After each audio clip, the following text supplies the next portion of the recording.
Bom, vamos lá. Eu não sei se mais pessoas vão entrar,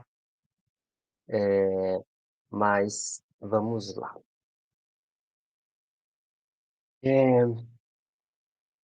eu estava aqui, montando, né, o encontro de hoje, e acho que tem um trabalho central no trabalho do Reich, né, na verdade, que alimenta o trabalho do Lowen na bioenergética, apesar do caminho do Lowen, em termos de exercício, ele ser distinto, mas é a questão da respiração, né. E não só a respiração como uma maneira da gente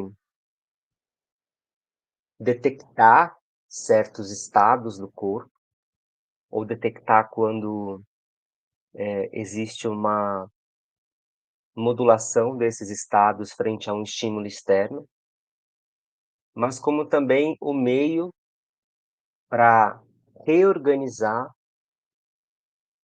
essa própria modelagem ou essa própria modulação fruto desse estímulo. Então vou deixar um pouquinho mais claro. Tem uma figura, eu vou até compartilhar minha tela aqui.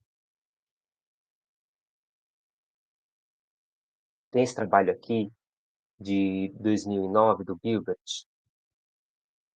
e é um trabalho bem bonito, né, que é um texto só sobre a respiração a partir da obra do Reich, né.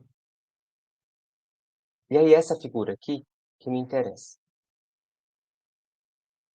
né. Pois bem, então a gente tem aqui, a representação de uma pessoa, né, uma pessoa hipotética, e os pensamentos que estão passando aqui, né. Ou a ambiência ou essa ambiência mental, essa ambiência simbólica, né.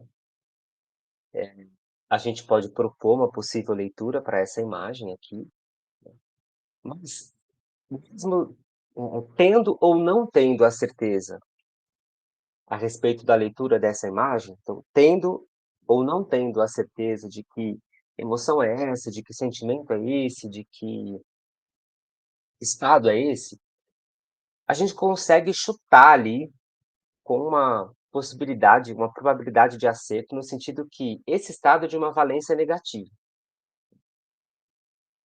Eu estou falando que a gente não tem a certeza, porque a compreensão de estados mentais, estados emocionais, estados simbólicos, ela é sempre dependente de contexto.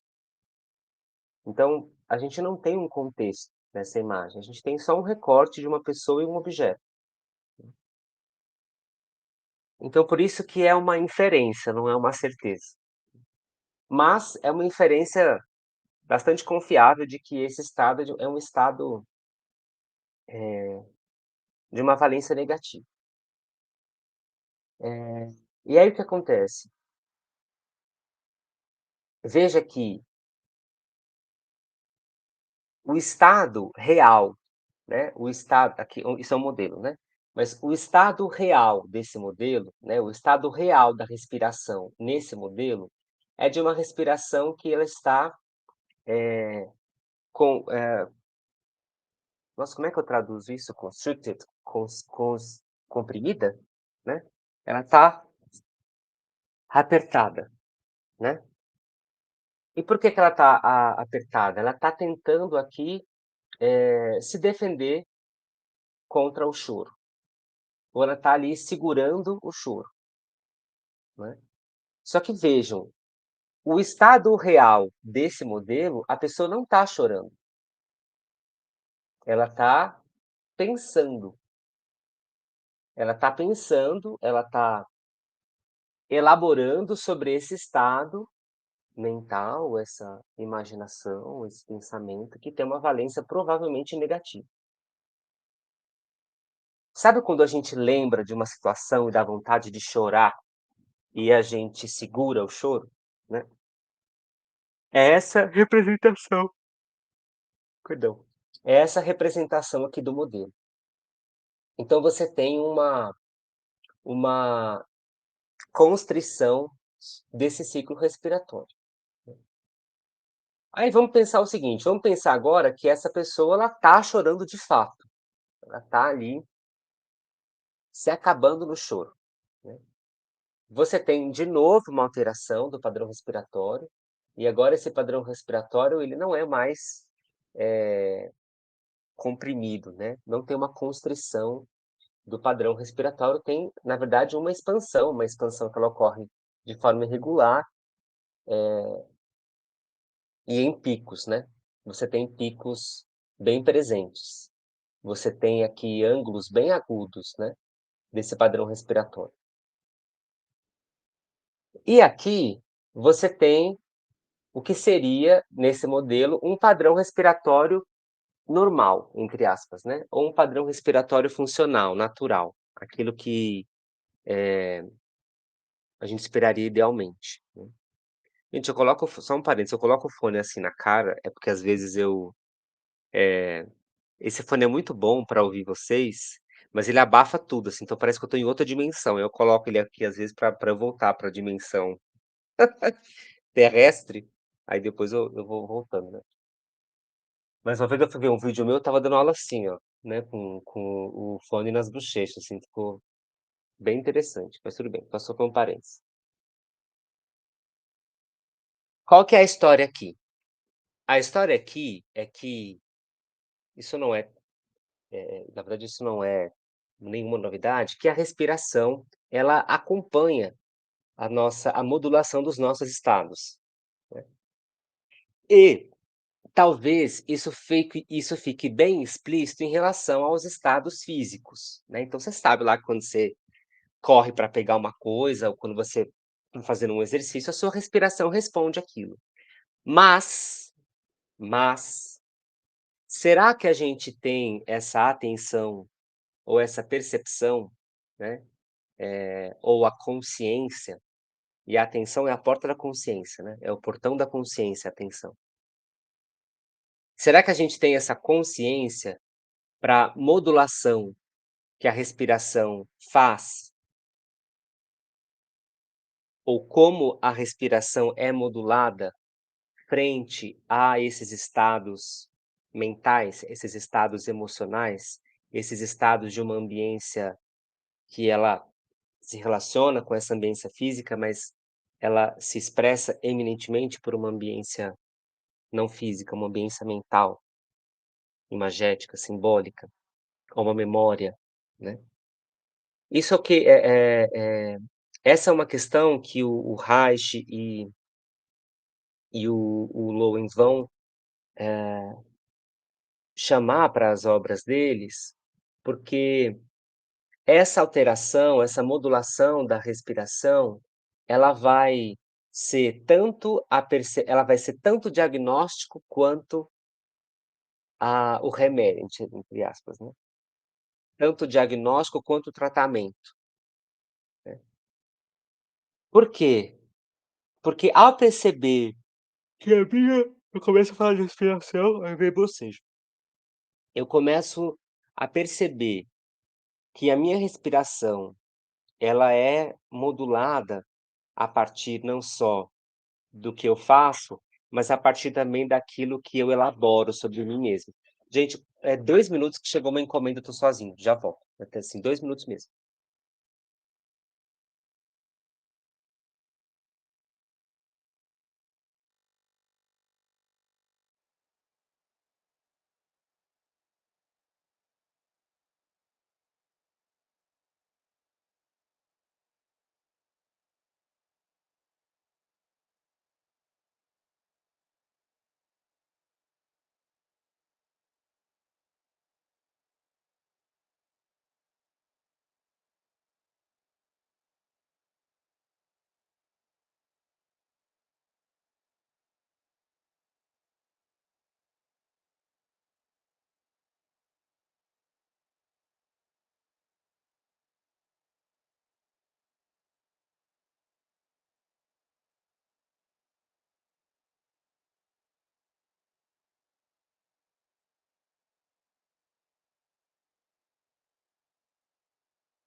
Voltei.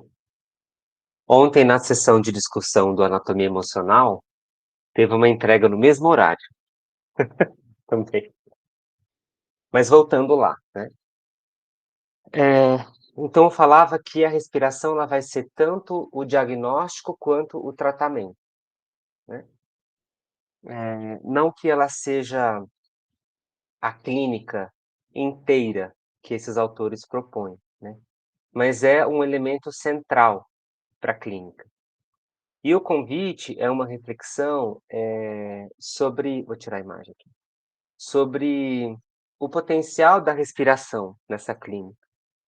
O potencial da respiração como não só como essa troca energética, como aquilo que possibilita uma função, uma melhor função fisiológica ou uma melhor performance em termos de movimento, em termos de uma habilidade motora. A gente sabe que aprender a respirar enquanto se move, enquanto faz alguma habilidade específica, ou mesmo habilidades, motoras básicas, modifica a maneira como essa performance é realizada. Então é muito mais do que isso, né. Essencialmente no sentido em como essa respiração, ela se conecta diretamente com um mecanismo que vai possibilitar trazer à consciência aquilo que te passa, né, aquilo que atravessa, né, e e também como um meio para que esses estados eles sejam transformados, né. A premissa do Reich é que grande parte das repressões ou grande parte dessa daquilo que o Kellerman chamaria, por exemplo, de agressões, isso, traria uma espécie de bloqueio da expressão emocional e esse bloqueio, ele estaria ali inconscientemente retido ou visível na respiração, né. Então, se existe, por exemplo, uma dificuldade de deixar um um sentimento entrar em fluxo, ou seja, deixar um sentimento sair, né, eu impeço esse fluxo pela respiração. Então eu travo a respiração para não chorar, eu travo a respiração para não falar, né. Lembra do exemplo da minha aluna? Assim, esse exemplo para mim, eu acho que eu vou dar ele até quando tiver com 80 anos, que era a minha aluna que queria ela chegou em mim, na minha frente, aula presencial, uma adolescente, e ela falou que queria conversar comigo, e eu falei: "Sim, vamos conversar". E ela estava muito aflita, e ela falou assim: "Ah, tá bom, mas pode ser pelo WhatsApp?". Aí eu falei: como assim pelo WhatsApp?". Ela: "Ai não, eu não vou conseguir falar olhando para você, pode ser pelo WhatsApp?". Eu falei: "Não, vamos conversar, né, já que eu estou aqui e você está aí, vamos conversar, um olhando no olho, um olhando no olho do outro". E ela: "Ah, mas não, mas eu não vou conseguir conversar com você, porque se eu for conversar com você assim, olhando no seu olho, eu vou chorar". Eu falei: "Não, não tem problema chorar, pode chorar, se você chorar eu vou estar lá para estar presente no seu choro". E aí quando ela começou a conversar, veio ali um peito apertado, assim, para não chorar, não chorar, porque assim, aquilo que ela falaria depois, não era fácil de sair. Talvez fosse mais fácil escrevendo aqui, né, talvez fosse mais fácil escrevendo. Mas falando, expressando com a própria voz, trazendo porque quando a gente fala, a gente ouve também em alguma medida, né. Quando a gente fala, a gente trazem uma presença aquilo que é dito, né, trazem uma a gente organiza quando a gente fala. É por isso que para dançar, para aprender a dançar, tem que dançar. Porque quando você dança, você organiza o que você dança. Então assim, eu trabalhava com uma pessoa X, né, por respeito a ela, mas ela era muito preguiçosa. Ela era uma preguiça, assim. absurda. Então, assim, ela não gostava de fazer. Só que, assim, mesmo na preguiça, essa pessoa era muito inteligente. Essa era uma inteligência absurda, ela pegava no olho, assim, ela ficava assim, ó, o professor mostrando o passo, o coreógrafo mostrando o passo, e a pessoa só olhando, assim. Ela olhava, olhava, olhava, e ela não fazia. Só que ela olhava muito bem, assim, ela conseguia reter muita coisa do olhar. Só que quando ela ia fazer, saía assim, até sair, né, o que de fato era para sair, demorava muito. Porque quando você faz, quando você age, você organiza, né. Você organiza o que você está agindo, né. Agir é organizar a própria ação. Isso chega em vocês quando eu falo isso? Agir é organizar a própria ação. Expressar nossa, isso é bonito, né. Eu vou escrever na minha no meu livro de quando eu fizer 80 anos, eu vou escrever isso no meu livro, eu vou rever esse agir é organizar a própria ação, enquanto usar a linguagem é organizar o próprio conteúdo dessa linguagem, né. Então se eu uso a minha linguagem para dizer sobre mim, eu organizo aquilo que diz respeito a mim, eu me organizo. Por que que eu estava falando isso? Porque eu falava dessa tentativa de não deixar sair, né, de não deixar, a o estado vazar, né, o estado vazar. E aí para não vazar, pum, ela apertava na respiração. Pode falar, Clarissa. Ô Maércio, é que tu falaste aí uma coisa e me voltou uma imagem assim. Hoje eu tive um evento no espaço e era para falar de feridas femininas. A primeira ferida era a perda. E foi tão interessante porque me voltou um filme, assim, tô falando e linkando com a respiração. Porque uma das mulheres, ela estava falando, uma delas veio contar sobre a perda dela, que virou um livro, foi a perda de uma criança. Beleza. Aí a outra falou que teve várias perdas e não sei o que, de tentativa de engravidar. E aí depois ela falou, mas gente, mas foram só essas perdas que eu tive. A minha vida realmente foi uma bênção. Eu não tive perdas. Eu não tive perdas. E aí ela falou. Depois eu falei uma coisa e aí ela fez assim, o que foi, Cláudia? Amiga, a tua fala me fez lembrar a perda que eu nunca percebi que eu tive, que foi da minha irmã. A minha irmã morreu com 22 horas no hospital. E eu não tinha me tocado dessa perda. Isso ela está falando de 30 anos atrás, mas o que ela escutou que eu estava falando, ela se escutou falando que não tinha perda nenhuma, então tem algum lugar do nosso corpo que sabe o que a gente quer falar daqui, que não tem algum negócio esquisito. E ela fez exatamente essa coisa da respiração. Ela foi. Eu tenho uma perda que eu não tinha percebido. Isso ela só percebeu por conta daquele momento da partilha, da roda. Escutar o outro com presença, falar com presença, né?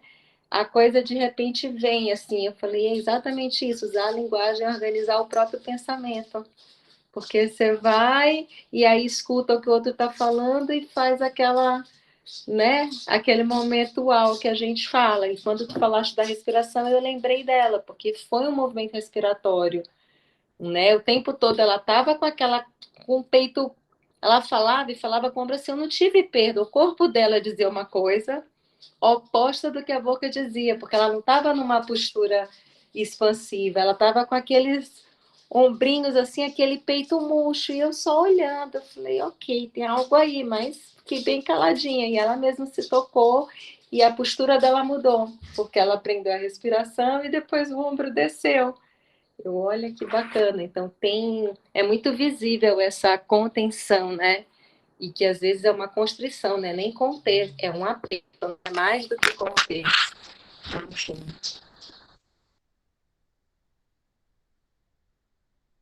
Vocês sabem que ontem, no Anatomia Emocional, a gente estava falando sobre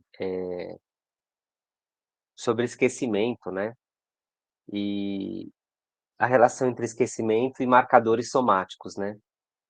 E aí uma pessoa fez uma pergunta, acho que foi a Adriana que fez essa pergunta: "Ah, Maércio, mas quando a gente esquece", não foi assim. "Quando a gente, remodela o nosso comportamento ou reforma a nossa forma de ser, a gente abandona aquilo que aquela maneira como a gente agia, ou aquela maneira como a gente costumava se comportar, ou ficam esses registros no corpo, né. Ficam ou a gente esquece, mais ou menos assim. E a ideia de esquecimento, como o apagamento de uma informação, é um entendimento, eh, é um mau entendimento de como funciona o esquecimento no sistema nervoso, né. Quando a gente esquece uma coisa, isso não quer dizer necessariamente que essa informação ela foi apagada do sistema, que aquilo não existe mais no sistema, né. Então, esquecer uma informação é inibir essa informação, ou sobrepor essa informação com outra, ao ponto que essa inibição é tão forte, ou essa sobreposição é tão forte, que aquela informação ela não é mais recrutada. Essa inibição ou essa sobreposição, ela pode ser mais ou menos consciente, mas não quer dizer que eu aboli a informação do meu sistema. Ela vai estar lá, ela pode estar lá. Em algum momento, por exemplo, no momento que a Patrícia relata, ela pode vir à tona mais uma vez. É por isso que esses flashes acontecem. É por isso que essas recordações surgem em momentos, eh de atenção, ou momentos de organização do pensamento, ou momentos em que ocorre algum gatilho sensorial ou algum gatilho simbólico, né. Justamente porque essas informações elas não são apagadas, né, e talvez o fato delas não serem apagadas, possa refletir até um mecanismo um mecanismo evolutivo no sentido de aprendizado, ou no sentido de reter algo, mesmo sem força para ser trazido naquele momento, para ser trazido em um outro momento, quando, por exemplo, se tenha mais condições de lidar com aquela informação, né. Quando você tem, uma palavra que eu gosto muito, muito mesmo, que é recursos, né. Quais são os recursos que a gente vai aprendendo para lidar com a própria vida? Porque é isso, são recursos. E assim, vários, subcampos ou várias camadas da vida. A gente está muito acostumado a mais ou menos compreender isso no trabalho, porque vocês concordam que quando a gente aprende uma profissão, o que a gente está aprendendo ali são vários recursos? São vários recursos que a gente tem, né. Algumas ferramentas, alguns acordos, algumas metodologias e por aí vai. Então, assim, não necessariamente a gente utiliza todos, mas quanto mais recursos a gente, tem, a nossa possibilidade de adaptação e criação, ela fica mais, complexa, completa. Completa não sei, mas complexa sim, né. Talvez, completa uma fase para abrir outra, né. E na vida é a mesma coisa, né. Eh, a gente vai, a partir daquilo que é vivido, a partir daquilo que é experimentado, e tomando isso como possibilidade de evolução pessoal, né, possibilidades de auto-organização, a gente vai construindo recursos para dar com aquelas situações, né. Passar por uma situação adversa é a oportunidade de gerar ou aprender um novo recurso sobre si, um novo recurso para usar, para ser usado a partir de si, né. lá no Sesc, né, a Paola tá presente lá, e a ideia que a gente tem, inicial, nesses primeiros encontros de dança, oferecer recursos de dança. Então, assim, imagine que agora eu falo assim: "Abra a câmera", todo mundo abre a câmera, levanta, não vou fazer isso? Isso, aí agora solta os braços, aí eu vou soltar uma música no 3. Quando eu soltar a música no 3, vocês dançam, é para dançar, né. O que geralmente acontece é um congelamento, né. É uma coisa assim: "Ah, como assim dançar? Como? Fazendo o quê?". Aí algumas pessoas podem ouvir a música e propor ali um 2 para lá, 2 para cá, ou alguma coisa que se relacione com aquele ritmo, e aí isso mas mesmo o ha havendo essa resposta, isso começa de uma maneira muito, desenraizada, uma maneira muito, desprovida de envolvimento. É quase uma mímica ou uma um falseado do corpo, né. Agora, quando eu proponho recursos para que essa dança aconteça, essa dança improvisada aconteça, é diferente. Então eu posso falar assim: "Olha, gente, a gente pode, usar os braços fazendo círculos, a gente pode usar as pernas cruzando e abrindo, a gente pode utilizar uma imagem da força da gravidade agindo sobre o nosso corpo, a gente pode experimentar quedas, a gente pode experimentar recuperações, a gente pode experimentar equilíbrios e desequilíbrios. A gente pode experimentar variações de tempo, a gente pode experimentar variações de ação e pausa, a gente pode experimentar texturas diferentes. Então, assim, cada coisa que eu fui falando é um recurso para dançar, né? É um recurso para dançar. Assim como a gente aprende recursos técnicos. Então, assim, quando a gente vai fazer, gente, como é que é o nome, gente? Os portês da dança, né, os lifts, a gente, aprende o seguinte: a gente faz o lift contraindo o abdômen e inspirando, né. A gente não faz o lift contraindo o abdômen e expirando. E muita gente acha que é expirando, né, porque a maior parte não, mas é muito comum a gente fazer a expiração no momento de maior esforço, né, no momento da contração. Então, no momento que você vai subir a mulher aqui, você ou o homem, você solta o ar. E não, a gente inspira na hora da subida. E por que a gente inspira? Porque quando a gente inspira, o diafragma desce, e isso cria um tensionamento entre o diafragma, os flexores, né, na verdade o iliopsoas, que vai começar ali, tem uma conexão com o diafragma, e o transverso abdominal. É como se você criasse uma coluna de ar para sustentar o seu tronco. Sabe sabe o bonecão do poço? Sabe? Boneco do poço de gasolina? Tem aí no em Portugal, Patrícia? Não, sabe que eu nunca vi aqui, e a primeira vez que eu usei essa expressão "bonecão do posto", nossa, ficaram me olhando, eu falei: acho que eu usei uma um negócio que neguinho não conhece, tem outro nome". Isso. O bone o boneco do posto, ele se estrutura quando tem injeção de ar, né. E essa é a ideia. Por que que eu estou falando isso? Porque isso é um recurso para se proteger, para proteger o tronco. Eu tenho um amigo que ele era muito alto e desde cedo fazia muito portê, ninguém ensinou isso para ele.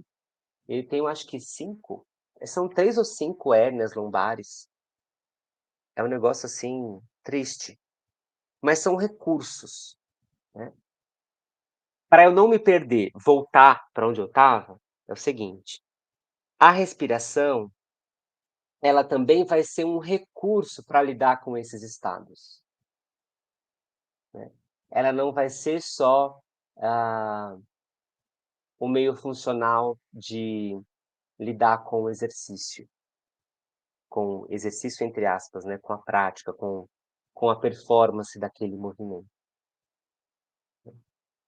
E aí, por exemplo, o Lowen e o Reich vão ter, exercícios para ampliar o sentimento, exercícios para, ao contrário, você suprimir o sentimento quando não for possível dar conta, né, porque, eu acho que, ao meu ver, é interessante a gente sempre lidar, propor uma reflexão que é assim, a lida com as situações, ela é realizada, né, ela é realizada, como diria David Marr, ela é realizada, eh, fazendo o que é desejável a partir daquilo que é possível. É uma frase de um matemático, isso, chamado David Marr. É fazer mais ou menos assim, né, fazer o desejável a partir daquilo que é possível. Por que que eu estou falando isso? Porque, assim, sim, o desejo pelo fluxo existe nessas teorias, ou nessas abordagens, né. Mas, em alguns momentos, esse fluxo vai ser muito complicado de acontecer, né. E talvez seja um momento de reter mesmo, seja um momento de você reter o fluxo mesmo, para você aprender com aquilo. Porque não é ali ou é muito recente, ou é muito pesado, né, e você tomar tempo para resgatar o fluxo. Vocês estão me entendendo o que eu quero dizer? Né. Sabe a pressa da é que eu detesto essa palavra cura, eu não gosto da palavra cura. Eu preciso aprender outras palavras, né. Ou a pressa pe mas eu vou falar cura, porque eu acho que cura exprime o que eu quero dizer. Mas sabe a pressa pela cura, né, a pressa pela felicidade? Ai, que Resolução. bom, Paulo, que tá resolução. É muito assim: "Ai, não, amanhã eu já estou bem". Não, gente, fica ruim, ruim entre aspas, né. Ruim, bom ou ruim é complicado. Mas assim, mantenha o seu estado quanto tempo for preciso, mesmo que não seja o estado ideal, né. Claro, com a intenção de, né, aos poucos lidando com o que é possível, né. Mas a gente tem um tempo de resolução, né, um tempo para que essa resolução aconteça. Senão, porque eu acho que assim, eu não sou contra a indústria farmacêutica, tá, deixo bem claro. Eu acho que o problema não, né, para mim são outras questões ali, que envolvem esse assunto. Eu também nem tenho condições de debater, porque eu acho que a medicação bem usada, ela é, assim, super bem-vinda. Mas o qual foi o grande trunfo da indústria farmacêutica, a partir, sobretudo, dos anos 70, anos 80? Eu acho que é mais eu não lembro, mas eu acho que é mais a partir dos anos 80, né, as medicações, não sei, gente, quando que lançaram a fluoxetina? Ano de lançamento da fluoxetina, foi o boom, né. Ó, 86 a fluoxetina foi lançada, foi a droga da felicidade. Por que que isso foi um boom? Porque o marketing em torno dessa droga e de outras que vieram depois, é de que ela resolveria esses estados, que eram estados e ainda são estados, difíceis de serem lidados, de uma forma muito rápida, né. Então, assim, você toma isso aqui, você vai ficar bem, né, em 15 dias você pá. E essas drogas, elas não foram e muitas vezes, ainda hoje, elas não são apresentadas como um recurso, um dos recursos para a resolução. ou um dos recursos para o tratamento, né. Então é um recurso que vai, por exemplo, te dar estrutura minimamente, te dar limite minimamente, conseguir que você desempenhe algumas funções da sua vida que foram alteradas, mas ela é um dos recursos. Ela não é a resolução completa. Além disso, é um recurso que não joga no lixo o aspecto temporal necessário à resolução dos problemas em seres humanos. Ou não só em seres humanos, né, a todos os seres, né. Eu ganhei uma plantinha, eu ganhei uma babosa, e eu adoro babosa, acho babosa tão linda. E eu ganhei nós ganhamos uma babosa dos nossos padrinhos. E aí eu fui colocar um quadro na na parede, e eu deixei o quadro cair em cima da babosa, aí quebrou uma folha da babosa, eu fiquei tão triste, né. Ai, eu falei: "Ai", aí eu falei com a nossa madrinha, eu falei: "Ai, Sabrina, eu quebrei uma folha da babosa". Ela: "Ai, não, mas não se preocupa não que daqui um tempo ela ela fica bonita". Aí eu: "É, já já ela fica bonita". Não, já já não, demora. Demora, demora. Isso faz um tempo, agora que ela tá ficando assim de novo. Porque ela tem o tempo dela, ela ficou, né, ela ficou assim muito feinha uns dias, né, ficou oxidada. Agora não, agora ela já tá ali, tá tá voltando, tá voltando. Isso é próprio da nossa biologia, isso não é um papo good vibes, não um papo assim: "Oh", sabe, eu falo isso porque eu tenho uma preguiça desses papos, sabe, eu não gosto. Eu acho que muitas vezes é um desserviço. Mas, voltando à situação aqui. O trabalho do Reich foi de o Adão tá louco. O trabalho do Reich foi de buscar uma perspectiva ou uma teoria que, aliasse essa perspectiva científica dos métodos e essa perspectiva natural da biologia e de como os organismos eles se autorregulam, né. Tem um termo para isso que ele usa, eu não sei se eu vou achar aqui, mas eu vou bom, em outro momento eu acho, mas é um casamento entre biologia e método científico, um casamento entre as nossas organizações, encadeamentos intelectuais e como a gente entrelaça isso com a observação da natureza. E assim, quando eu falo observação da natureza, não é eu sentar numa montanha linda com um campo verde maravilhoso.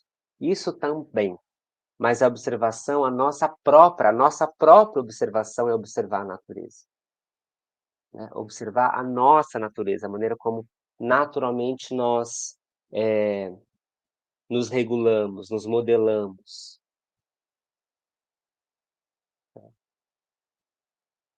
Tá chegando em vocês o que eu estou falando? Então é a respiração nesse lugar também, né, nesse lugar em que eu tenho um recurso de adaptação, um recurso de compreensão sobre a minha própria natureza. E aí o que acontece? Esse recurso, ele possibilita aprendizado, como todos os outros recursos, né. Ele possibilita aprendizado, porque à medida em que eu me torno, íntimo desse recurso, eu posso usá-lo não só com mais frequência, mas eu posso usá-lo com mais assertividade, com mais confiança. Sabe dirigir um carro, né, quanto mais você usa, mais você incorpora aquilo. Eu tenho uma amiga que ela falava assim, quando eu comecei a dirigir, ela falava: "Ah, Maércio, você tem que imaginar que você é o carro". E eu falava: "Meu Deus, como é que eu vou imaginar isso?", né. Como é que eu vou imaginar que eu sou o carro, né. E aos poucos quando eu me vi, né, e acho que todo mundo que dirige tem essa sensação, né, de que você vai estacionar, parece que é o seu corpo que está indo, né, é o seu corpo que está indo. Aquilo que você aprende na autoescola lá dos pauzinhos, primeiro que nunca tem pauzinho, né, pra você e para mim todas essas técnicas de estacionamento, para mim elas são, assim, balela. E cada vaga tem um tamanho, um carro da frente é de um jeito, o carro de trás é de outro jeito. Então, assim, é muito no sentido de, percepção do espaço, né, de ampliação do espaço extrapessoal. Isso só é possível vivendo esse recurso, né. Patrícia. Ô, Márcio, eu fiquei pensando aí o que tu falaste de recurso, porque sou nordestina. Pensando em natureza, ciclicidade. Então, no Nordeste não existe as 4 estações. Ponto. É um eterno verão. E eu já tinha ido embora para São Paulo, que ainda tem um pouco, mas pouco, né? Ok, conheci lá um pouquinho do frio, mas também as 4 estações a gente não tem aí em São Paulo, né? Bem delimitadas, assim, né? Marcadas. E quando eu vim para cá, foi o recurso que eu aprendi a utilizar. A coisa da ciclicidade. Eu falava muito para todas as pessoas que eu atendia. Os brasileiros vêm para cá, é o que eu vejo. Ou ele vai embora com 3 meses, ou ele vai embora com 8. Ou ele chega e ele odeia, e aí ele não aguenta e vai, ou então tem os 8 meses. E eu falava muito, falei, espera só mais 4, espera só mais 4, deixa fazer um ano, porque aí você vê literalmente, afinal eu vou passar de novo, vou fazer 6 anos que eu tô aqui. Essa ciclicidade do contexto me ajudou muito a aceitar, inclusive, os meus momentos, a aceitar que eu não tô sempre, né, alegre, eufórica. Fez assim, foi um recurso absurdo. E aí eu fiquei pensando, eu falei, gente, quando a gente não tem esse recurso, eu acho que é um choque grande, você não sabe muito bem lidar, porque você só conhece aquilo. Então você está o tempo todo naquela velocidade, naquele jeito, e eu acho que isso choca muito dos nordestinos, por exemplo, quando vão para São Paulo, então, assim, paulista é frio, paulista não é frio, porque isso fala de como a gente é, né? É o comportamento humano, né? Ele não é arreganhado igual o nordestino, mas é porque também é igual, é muito igual. Então a gente acaba ficando com menos recursos, talvez, né? Porque não tem essa. Acho que o recurso ele vem quando tem muitas possibilidades, né? Então você conhece, quanto mais coisas você conhece, mais realidades você passa a ver, né? E eu percebi, isso foi muito claro para mim atendendo as pessoas, sabe? O desespero, tipo, né? Eu falei, espera só mais 4, confia em mim, aguenta as pontas só mais 4 meses. Faz toda a diferença, toda a diferença. E eu nunca tinha parado para pensar nessa coisa da natureza, vivenciar como que é importante e como isso te traz um recurso emocionalmente falando. Não precisa nem ser pensado, simplesmente é, porque você identifica que existe uma variação lá fora, né? Eu acho que isso tem a ver com a maturidade, com os olhos também para enxergar isso, não é todo mundo, né? Sim. Mas é aquele recurso da simplicidade que é complexo, mas que tá aí disponível. É só, né? Agora, isso que você fala, e assim, isso que eu vou falar agora, ele é muito do Maércio, né, muito do Maércio, enquanto pessoa que se interessa, muito do Maércio professor, né, não é uma visão, eh, balizada psicologicamente, psicanaliticamente, neurocientificamente, tá. Neurocientificamente, talvez. Mas, o que que eu quero dizer? E que a fala da Patrícia, evoca essa fala em mim.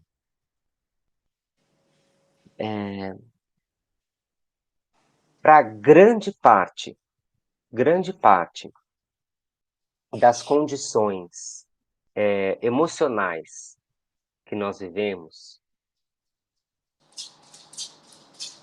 e potencialmente as condições emocionais de uma valência negativa, né, e nos distanciam da função, nos distanciam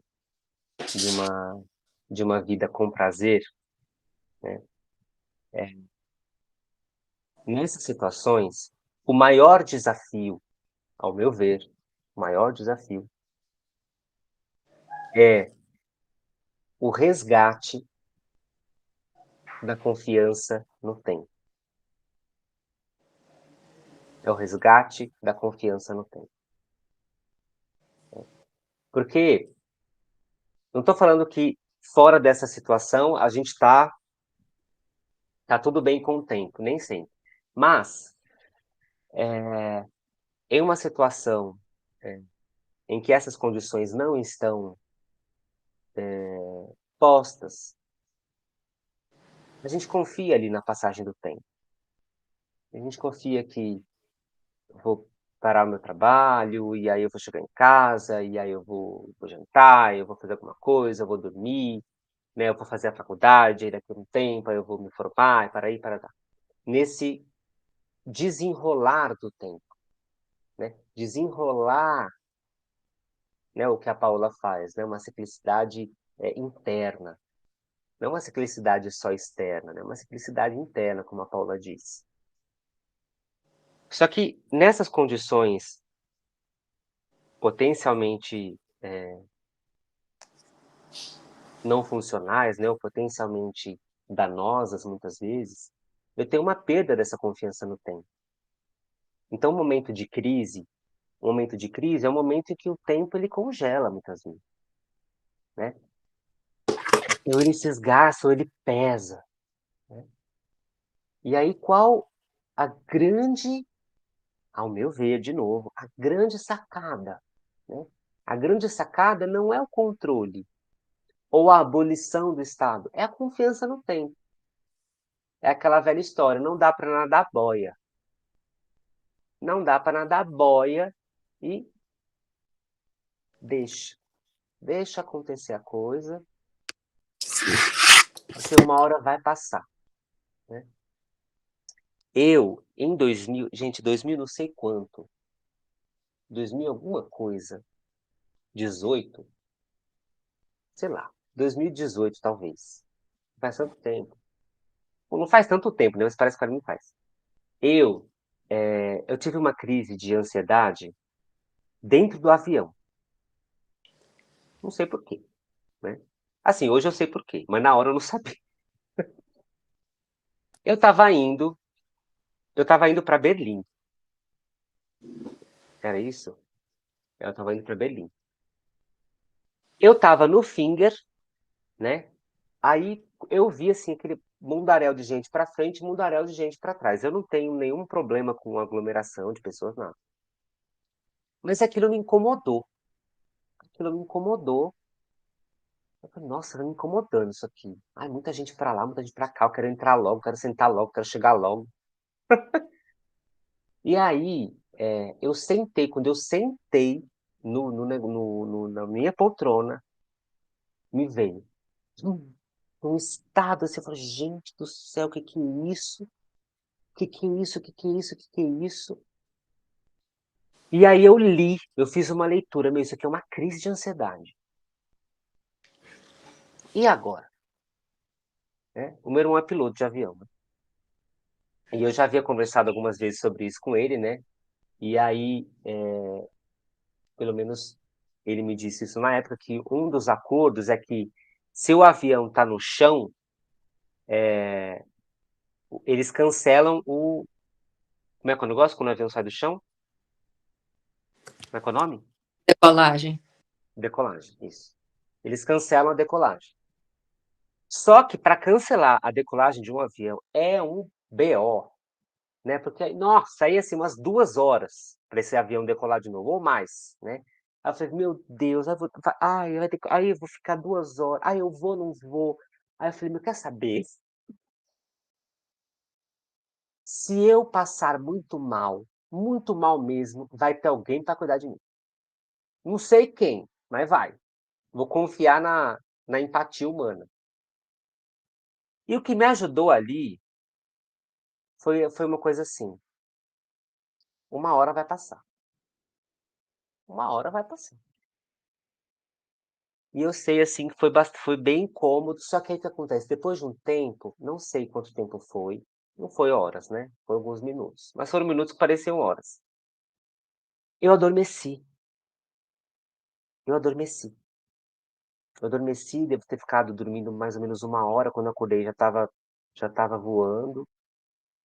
E aí eu sei que eu elaborei sobre isso, assim, gente, acho que pelo menos um ano e meio depois que eu voltei para o Brasil, na análise. E eu acho que o que me deu condições qual foi o meu recurso? É isso que eu queria dizer. Qual foi o meu recurso? Confiar no tempo. E nas pessoas também, né.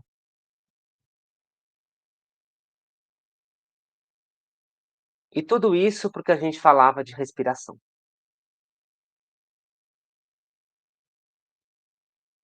Faz sentido pra vocês? Tudo bem?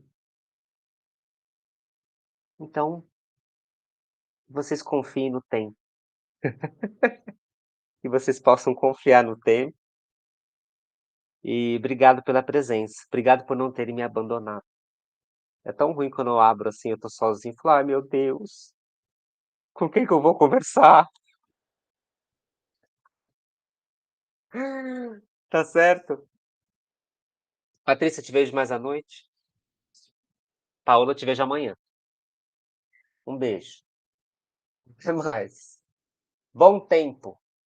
Bom tempo para vocês. Bom tempo.